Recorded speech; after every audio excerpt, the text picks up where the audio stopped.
Hello and welcome to my channel. Today I will be sharing with you another common insight about studying abroad based on my own experiences as an international student.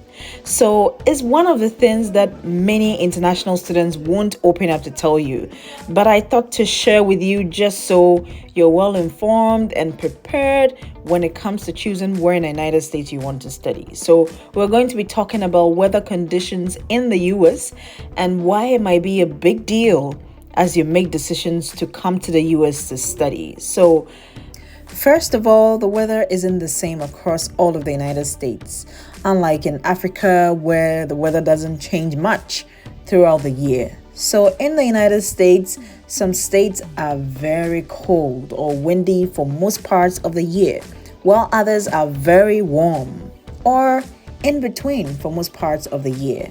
And if you decide to study abroad in the United States and you have a school or some options in mind, I would encourage you to look up the weather of the states that the school is located in.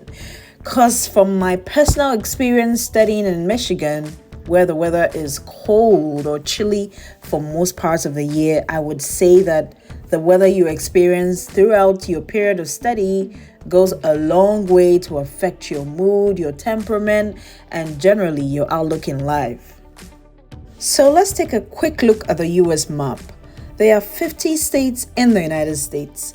Some of them include Washington, Montana, Idaho, Wyoming, North Dakota, South Dakota, Minnesota, Nebraska, Kansas, Wisconsin, Michigan, that's where I schooled, Ohio, Indiana, and so many more, so many others.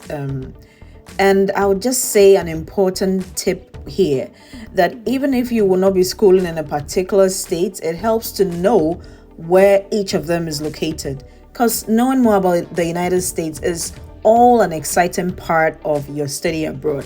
So take a moment to look at the US map and familiarize yourself with all these amazing states.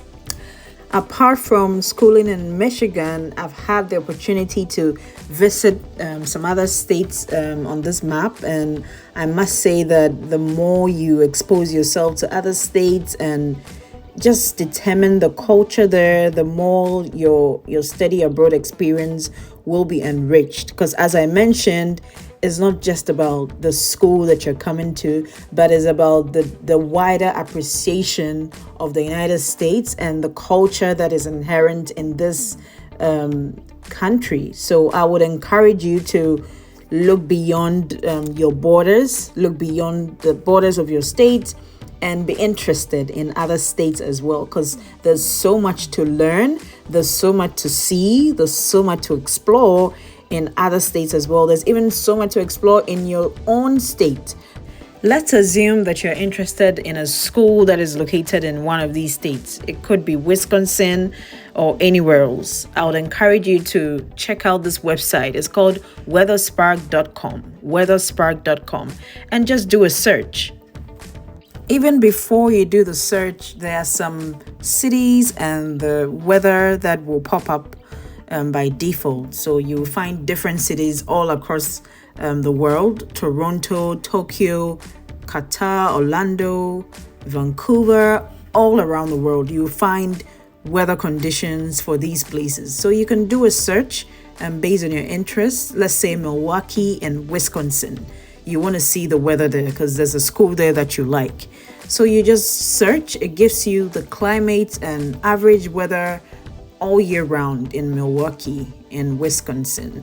And it describes the summer and how it is for most parts of the year. It says it's partly cloudy year round. So it even gives you the temperature that you should be expecting over the course of the year in Milwaukee.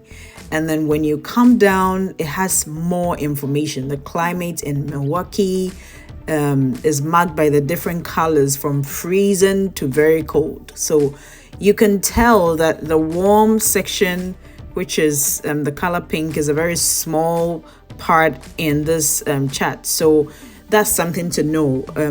Right off the bat, you would know that Milwaukee is a very cold city because Wisconsin is a cold state. So, for instance, you'll find that information. When you come down, you'll be able to tell the average temperature in Milwaukee. So, how long the warm season lasts in Milwaukee and how long the cold season also lasts in Milwaukee. So, the warm season in Milwaukee is about 3.6 months, and then the cold season is 3.2 months from December 1 to March 9. So you get so much specific information.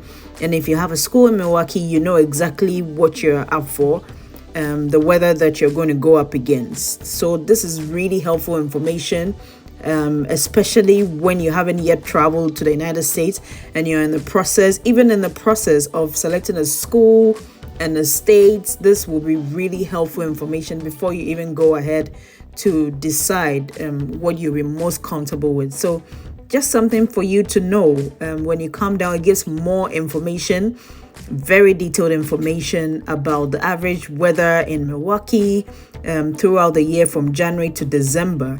You find all that information in one place, and it's a great resource to help you really understand the weather that you're going up against. So it even talks about the average hourly temperature in Milwaukee. So by the hour, these are the temperatures that you should be expecting on the average. So very helpful information, from freezing to very cold, which is all illustrated by the different colors nicely. So very good information to know before you choose a school, before you board that plane, before you get your visa, wherever you are in that process. I believe that this will really be helpful for you to know, so that when you come, you can prepare for whatever opportunity or whatever the weather conditions might be, and what might be required of you as you face that particular weather. So very helpful information to know. You can search for other cities all around the United States, search for other temperatures, and just familiarize yourself with the weather conditions that are available in those particular places. So you can do another search, maybe San Jose in California, and just search for the weather. Check out the summers, the winters, how long they last, how long the winter lasts in California, and generally the average weather all year round in San Jose, California, or it could be anywhere else. California is down, so it's much warmer in California than it will be in Wisconsin. So all this information is there for you to know, and it even gives you the history of the climate in San Jose from years past. The average temperature in San Jose, average high and low temperature. So much resource. Every city in the world. The warm season lasts for about 4 months, and then the cold season lasts for just about 2.7 months. So right there, you know that there are more warmer temperatures in San Jose than in Wisconsin. So very helpful information to know as you plan to come. I would say that if you're planning to come to the United States to study, you might want to do a little research on the weather conditions in the state that you're going to be throughout your period of study. Very important, and it will enable you to better prepare and brace yourself up for your time abroad, because you're already making a big move by leaving your home country and coming to the United States. So it's really worth taking the time to understand the weather conditions that you'll be encountering while you're studying abroad. And knowing this helps you to better plan, and also even ask your school the necessary questions that about available logistics and other resources that you might need to make your stay a better and feasible one. So I hope you found this video useful. If you like this video, please give it a thumbs up, comment so I can hear from you, and subscribe to my channel for more tips and resources, as well as more about my journeys so far. This is Obi. Thank you for watching, and until next time, keep staying positive and out of trouble. Bye.